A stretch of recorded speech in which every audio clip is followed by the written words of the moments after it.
Police वाले camera बंद कराने में लगे, जबकि कायदे से वो जो कर रहे थे उन्हें बंद करना चाहिए था अपनी उस हरकत को, कि शांतिपूर्ण प्रदर्शन करने वालों को लाठी से दौड़ा दौड़ा के मार रहे हो, बेरहमी से मार रहे हो आप, और कैमरा कैद कर रहा है तो कह रहे हो कैमरा बंद कर दीजिए।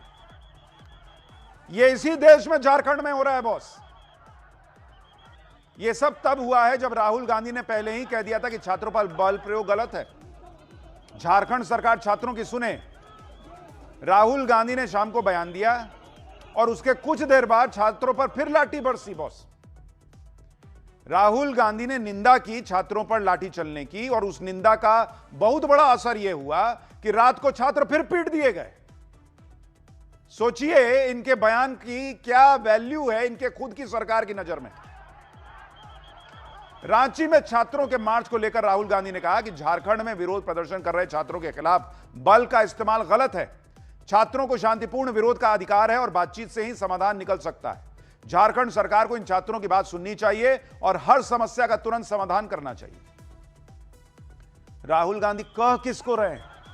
यह तो ऐसा लग रहा है कि एक आदमी आईने के सामने खड़े होकर खुद को ही कह रहा है कि अरे तुम्हारा व्यवहार ठीक नहीं है जी, तुम क्या करते हो? अरे भाई वो आप ही तो हैं जो आईने में दिख रहे हैं।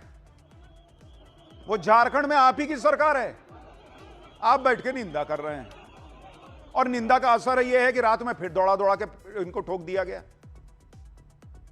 आप सोचिए इनकी पॉलिटिक्स, इनके बयान, इनके एक्शन। एक नॉर्थ पोल पे बैठा रहते हैं, एक साउथ पोल पे। राहुल गांधी रांची के छात्रों के समर्थन में बोल रहे हैं, लेकिन उनके ये बयान इसलिए खोखले हैं क्योंकि झारखंड में उनकी ही पार्टी गठबंधन में शामिल है। अगर राहुल गांधी को इतना ही दर्द हो रहा है छात्रों की इस पिटाई को देखकर, तो हेमंत सोरेन को फोन लगाएं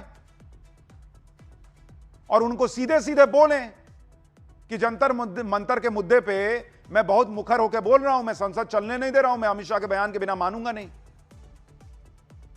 और आप वहां वही काम कर रहे हैं। राहुल गांधी को यहां अमित शाह का इस्तीफा चाहिए, वहां हेमंत सोरेन का इस्तीफा नहीं चाहिए। ये तस्वीरें देखकर वो बार बार सवाल कर रहे हैं कि छात्रों पर एक्शन का ऑर्डर किसने दिया दिल्ली में। झारखंड में नहीं पूछेंगे कि ऑर्डर किसने दिया।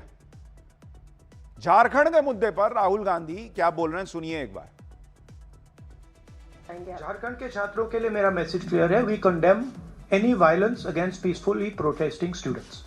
Does not matter where it is happening, we condemn it, we are against it, we do not recommend it, we do not support it. We are very clear, कोई कंफ्यूजन नहीं हमारे माइंड में। तो peaceful जब तक protest हो रहा है, तब उस प्रोटेस्ट को हिंसा से अटैक करना उसके खिलाफ है। आप देख रहे राहुल गांधी ने कितने प्यार से एक लाइन जो है वो धीरे से मिटाई और उसमें जोड़ दी कि जब तक पीसफुल प्रोटेस्ट हो रहा है। तो झारखंड में तो पत्थर चल रहे थे, तो वहां एक्शन से क्या दिक्कत था? जंतर मंतर पर, माफ कीजिएगा, जंतर मंतर पर पत्थर चलते दिखे, उस पर एक्शन नहीं होना चाहिए था। पुलिस की लिंचिंग हो रही थी, उस पर एक्शन नहीं होना चाहिए था। गंदी गंदी गालियां जेंजी का तो तरीका ही एक करके जस्टिफाई किया जा रहा है कि ना इन पे एक्शन मत लीजिए, कैसे सुधरेंगे। और आज कह रहे हैं कि अगर शांतिपूर्ण है तो फिर एक्शन नहीं होना चाहिए। कह रहे हैं मैं माइंड में क्लियर हूं, हम इसको कंडेम करते हैं, हम इसकी निंदा करते हैं। तो एक काम कीजिए, निंदा कीजिए, संसद चलने दीजिए। यहां निंदा करने करके काम नहीं चल रहा, यहां संसद रोके बैठे हैं। देश भर के सांसद वहां अपने जो प्रतिनिधि गए हुए हैं, अपने लोगों का काम वहां करवाना चाहते हैं। कुछ लोगों की वजह से संसद नहीं चल रहा, बिल 2-2 मिनट में पास हो जा रहे, कोई चर्चा ढंग से नहीं हो रही है। और अपने राज्य की बारी आई तो निंदा करते हैं। झारखंड में किसने छात्रों पर लाठीचार्ज का ऑर्डर दिया, किसने टीयर गैस चलवाई, ये सब राहुल गांधी को अब नहीं जानना है, क्योंकि मामला उनकी सरकार का है। इसी तरह अखिलेश यादव भी संसद में यही पूछ रहे थे कि ऑर्डर किसने दिया था। लेकिन जब बात रांची की आ गई, इंडी गठबंधन की आ गई, तो अखिलेश यादव यहां के छात्र आंदोलन के लिए भी नरेंद्र मोदी को कोस रहे हैं। यह अलग लेवल पे है बॉस, सुनिए जरा इनको। है कि झारखंड के बच्चों से बातचीत हुई है सरकार की, और सरकार बातचीत कर रही है। हमें उम्मीद है रास्ता निकलेगा, लेकिन असली जिम्मेदार है भारत की सरकार।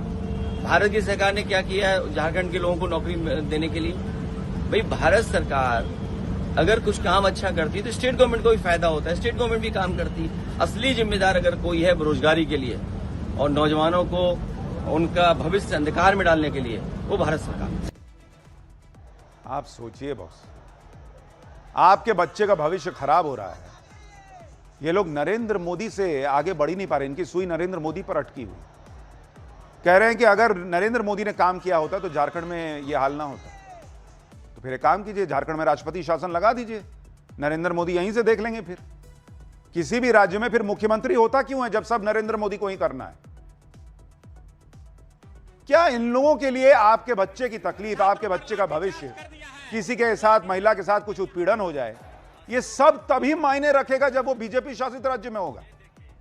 बंगाल में पोस्ट पोल वायलेंस हो जाए, इनको नहीं दिखता है ममता बनर्जी के राज में उस समय जब हुआ था। यूपी में हो जाए कुछ, उसके बाद देखिए कैसे गाड़ी लेके सब दौड़े दौड़े चले जाएंगे। जंतर मंतर में पुलिस अमित शाह के अंडर आती है तो यहां गदर काट दिए, क्योंकि शिक्षा मंत्री का इस्तीफा चाहिए था।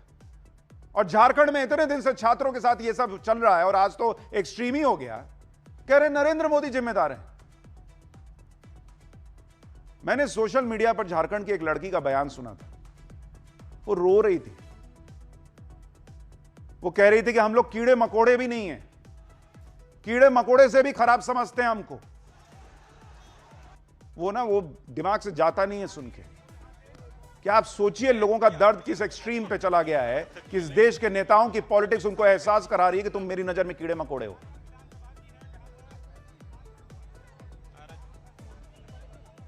क्या बोलिएगा, भर जाता है मन अंदर से सब देख देख के, क्योंकि इनको नरेंद्र मोदी से आगे कुछ दिखना ही बंद हो गया। खैर, ज्यादा सवाल उठे तो इन्होंने फॉर्मेलिटी के लिए कॉकरोच पार्टी वालों ने अपनी एक टीम वहां भेज दी। आज छात्रों का इतना अहम मार्च था, उसमें कॉकरोच पार्टी का कोई बड़ा चेहरा नहीं गया। जब छात्रों पर लाठीचार्ज हुआ तो अभिजीत दीपके ने एक सोशल मीडिया पोस्ट कर दिया और कहा कि झारखंड के छात्रों के खिलाफ इतनी बर्बरता क्यों? जब राजनीतिक दल प्रोटेस्ट करते हैं तो पुलिस इस तरह लाठीचार्ज या टीयर गैस नहीं चलाती, तो फिर छात्रों के खिलाफ इस तरह का फोर्स का इस्तेमाल क्यों? खाली ट्विटर खेलना था तो जंतर मंतर काहे लगाए थे? वहां भी ट्विटर खेल लेते। झारखंड के छात्र शुरू से यह कह रहे थे कि वो शांतिपूर्ण मार्च करेंगे, पुलिस का सहयोग करेंगे, लेकिन पुलिस ने इन छात्रों को रोकने के लिए बैरिकेड्स पर कटीले तार लगा दिए। बॉस आप देखिए, झारखंड पुलिस इसी फिराक में थी कि ये छात्र बैरिकेड्स को छू भी ना पाए। कैसे छूएगा, इतना कटीला तार लगा हुआ है। ये कटीले तार देख के मुझे याद आ गया किसान आंदोलन। आपको याद है किसान आंदोलन के वक्त कहा जा रहा था कि किसान जो है वो ट्रैक्टर लेकर आ जाएंगे दिल्ली में, तो वहां बॉर्डर पर जो है वो ब्लॉक्स लगाए गए थे और वहां आगे कील लगा दी गई थी। बाप रे बाप, एक इकोसिस्टम ने गदर काट दिया था कि नरेंद्र मोदी ने इस देश में तानाशाही कर दी है। बताइए कैसे किला बना दिया है। आज ये क्या है? ये तो ट्रैक्टर लेके भी नहीं आए बेचारे, स्टूडेंट हैं, इन्हीं हाथ से लिखते पढ़ते हैं। घायल कर दीजिएगा क्या? इन कटीले तारों से छात्रों को गंभीर चोट आ सकती है। आप सोचिए कि आज इनको यह सब नहीं दिख रहा है। इनका हर नैरेटिव एक ही दिशा में जाता है, खाली मोदी मोदी मोदी। प्रदर्शनकारी छात्र नेता पूछ रहे हैं कि क्या यह चीन पाकिस्तान का बॉर्डर है क्या? कांटेदार तार का जो बैरिकेडिंग लगा दिया ना, मेरा हालत बुरी होने के बावजूद भी हम खुद को रोक नहीं पाए। ये क्या पाकिस्तान का बॉर्डर है, बांग्लादेश का बॉर्डर है, चाइना का बॉर्डर है? ये छात्र हैं। सिर्फ कटीले तार नहीं, इन्होंने पहले ही छात्रों पर लाठियां चलाना शुरू कर दिया। आप छात्रों पर लाठीचार्ज की कुछ और तस्वीरें देखिए। ये छात्र विधानसभा तक मार्च करने पर अड़े हुए थे। पुलिस ने इन्हें रोकने के लिए वाटर कैनन का इस्तेमाल किया। पानी की बौछार से स्टूडेंट रोकने की कोशिश की। छात्रों पर लाठियां चलाई गई, लेकिन झारखंड पुलिस का दावा था कि कोई फोर्स का इस्तेमाल नहीं हुआ, छात्रों पर लाठीचार्ज नहीं किया गया है। भीड़ ज्यादा थी इसलिए छात्रों को खदेड़ा गया है, नहीं तो भगदड़ मच सकती थी। लाठीचार्ज के कोई आदेश नहीं है। भीड़ की वजह से किसी को चोट लगी होगी। पुलिस का आरोप है कि प्रदर्शनकारियों ने पथराव किया, फिर भी पुलिस ने संयम दिखाया। सुनिए रांची पुलिस को। पथराव में हमारे पुलिस के जो है 3 से 4 जवान इंजर्ड हुए हैं। 2 लोगों के सिर में टाके आए हैं और एक पॉइंट पर जब बैरिकेडिंग तोड़ी गई तो 3 जवान जो हैं हमारे उसमें कुचले। जब भीड़ बैरिकेडिंग तोड़ के भीड़ आगे बढ़ने लगी तो 3 जवान हमारे गिर गए थे उसमें, जिसको भीड़ ने कुचलने का जो है प्रयास किया था। जिनके द्वारा पुलिस पर पत्थर मारे गए, जिनके द्वारा जो ऑर्गेनाइजर हैं उनकी बात भी नहीं सुनी गई है उनके द्वारा। हालांकि जो बाकी लोग थे जिन्होंने पुलिस के ऊपर ऐसा, उनके चक्कर में जो है पुलिस को कुछ माइनर लाठीचार्ज करना पड़ा है। स्टूडेंट्स को माइनर इंजरीज हैं, 4 से 5 स्टूडेंट को इंजरी हुई होंगी, वो भी जितना रिस्ट्रेंट हो सकता था वो पुलिस के द्वारा रिस्ट्रेंट करते हुए जो है काम जो है किया गया है। तो अब आप सोच लीजिए, झारखंड पुलिस कह रही है कि थोड़ा बहुत लाठीचार्ज हुआ है, बहुत कम बल का प्रयोग हुआ और पुलिस ने बहुत संयम दिखाया। सोचिए, संयम दिखाने पर यह हाल है कि खून बह रहा है। अगर संयम ये लोग न दिखाते तो क्या ही करके मानते। झारखंड पुलिस को लाठीचार्ज में घायल छात्रों की तस्वीरें देखनी चाहिए। देखिए, ये संयम की तस्वीर देखिए, उसके पीठ पे जो लाल लाल दिख रहा है, ये झारखंड पुलिस की संयम की तस्वीर है। इन घायल छात्रों का आरोप है कि पुलिस ने पैर पर नहीं बल्कि जानबूझकर सिर पर, मुंह पर, पीठ पर लाठी मारी है। छात्र आरोप लगा रहे हैं, सुनिए। बैरिकेडिंग के पास छात्र जो आंदोलनरत हैं उनके ऊपर बर्बरतापूर्ण लाठीचार्ज की गई है। लाठीचार्ज का नियम क्या होता है? कमर से नीचे लाठीचार्ज की जाती है, पर यहाँ पे सर पे, हाथ पे, मुंह पे, हर जगह लाठी मारा जा रहा है। ये सरकार की नीति को समझाता है। देखिए खून क्या हुआ था? हेमंत सोरेन जी, आपको ऐसा नहीं करना चाहिए था। शांतिपूर्वक हम लोग आंदोलन कर रहे थे, हम लोग कोई शब्द भी नहीं बोले हैं, और अचानक पीछे से पुलिस आती है, लाठीचार्ज करती है। अचानक से पुलिस लाठीचार्ज हुई, मुझे दिखा भी नहीं कि पुलिस लाठीचार्ज हो चुकी है। क्यों हुई मुझे नहीं पता, क्योंकि बैरिकेड से मैं काफी पीछे था। अचानक मैं देखा नहीं पीछे पुलिस है, पुलिस आके एक लाठी बहुत जोर से मारी यहाँ पे। उसके बाद माथा में और पैर में बहुत ज्यादा चोट लग गया है, माथा पूरा तोड़ दिया है, पूरा ब्लड आ गया है, पूरा अभी पट्टी और अथी लगा दिया, मलहम। जंतर मंतर पर जब छात्रों पर लाठीचार्ज हुआ था तब इस बात पर बहुत हल्ला मचा था कि वहां जो जवान मौजूद थे उनके नेम प्लेट क्यों नहीं थे। इसे छात्रों के खिलाफ बड़ी साजिश बताया गया। लेकिन रांची में जो छात्र पहुंचे हैं उन्होंने भी ऐसे वीडियो डाले हैं जिसमें कुछ जवानों के नेम प्लेट नहीं है, लेकिन इसे लेकर एक खास तरह का जो इकोसिस्टम है उसको कोई फर्क नहीं पड़ता, क्योंकि वो रांची में है। वहां पर नरेंद्र मोदी के और बीजेपी की सरकार थोड़ी है, वहां सब चल जाता है। आप ये भी देखें कि जंतर मंतर पर कॉकरोच पार्टी के मार्च में और रांची के छात्रों के मार्च में कितना अंतर था। जंतर मंतर पर जब हिंसा हुई तो उस दौरान कॉकरोच पार्टी के नेता ग्राउंड पर नहीं दिखे, उन्हें कोई लाठी नहीं पड़ी, कोई धक्का मुक्की उन्हें नहीं झेलनी पड़ी। इधर रांची में 9 दिन से अनशन कर रहे छात्र नेता देवेंद्र नाथ महतो खुद मार्च में शामिल हुए। बॉस, ये अभिजीत दीप के थे नहीं कि उधर सोनम वांगचुक बेचारे भूखे बैठे हैं और इधर जो है वो समोसा जलेबी और बर्गर चल रहा है। ये भाई साहब भूखे भी बैठे थे और छात्रों के साथ जो है वो खुद मार्च में भी गए। ये अभिजीत दीपके की तरह एक बस पकड़ के उस पर नहीं चढ़ गए थे कि तुम लोग पिटाओ, मैं यहीं पे हूं, यहीं से तुम लोगों को जो है मोटिवेट करूंगा। लोग उन्हें स्ट्रेचर पर लेकर गए देवेंद्र नाथ महतो, और उन्होंने मैसेज दिया कि अगर मार्च उन जैसे छात्र नेताओं ने बुलाया है तो उसे आगे बढ़कर लीड भी वही करेंगे, अपनी जिम्मेदारी से पीछे नहीं हटेंगे।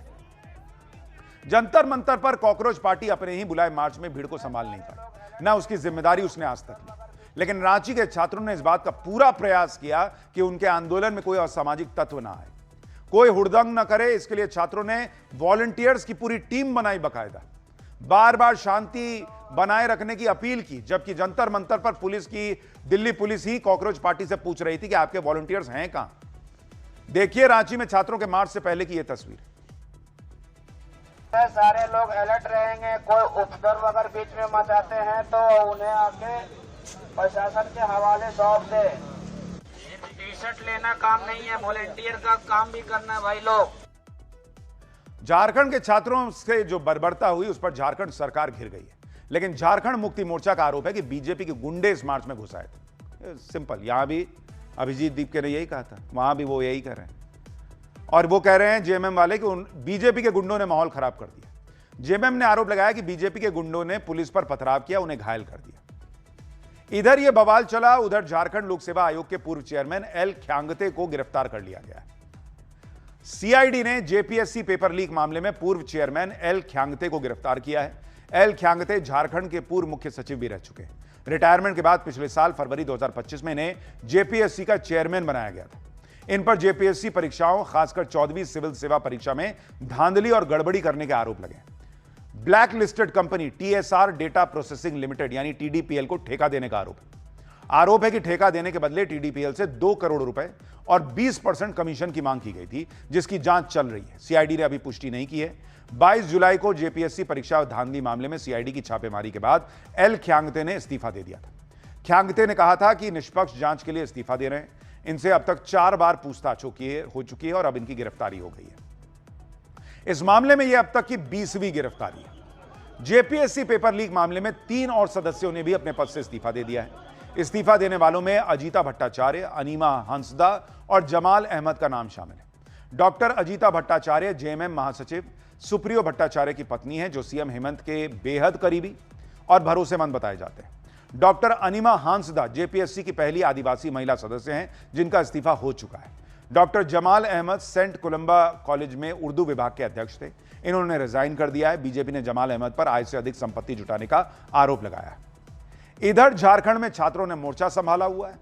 उधर पेपर लीक से जुड़े गैंग की जड़ें खोदने के लिए पीएम मोदी लगातार एक्शन मोड में। नीट पेपर लीक माफिया पर शिकंजा कसने के लिए ईडी को भी उतार दिया गया। ईडी ने पूरे देश में एक्शन शुरू कर दिया है। कई राज्यों में ईडी ने रिपोर्ट दर्ज करना शुरू कर दिया है। राजस्थान, हरियाणा, बिहार, कर्नाटक, महाराष्ट्र, झारखंड, असम इसमें शामिल है। इन राज्यों में पेपर लीक से जुड़े केस में ईडी ने जांच शुरू कर दी है। पेपर लीक के मामले में proceed of crime, money trail और वित्तीय लेन देन की जांच अब ईडी करेगी। यानी अब पेपर लीक करने वाले माफियाओं के आर्थिक नेटवर्क को भी ध्वस्त किया जाएगा। इसके लिए काम तेज हो गया। लेकिन यह तो हो जाएगा, असल बात तो यह है कि इस देश में मोदी विरोध की पॉलिटिक्स से ऊपर उठकर पॉलिटिक्स कब शुरू होगी।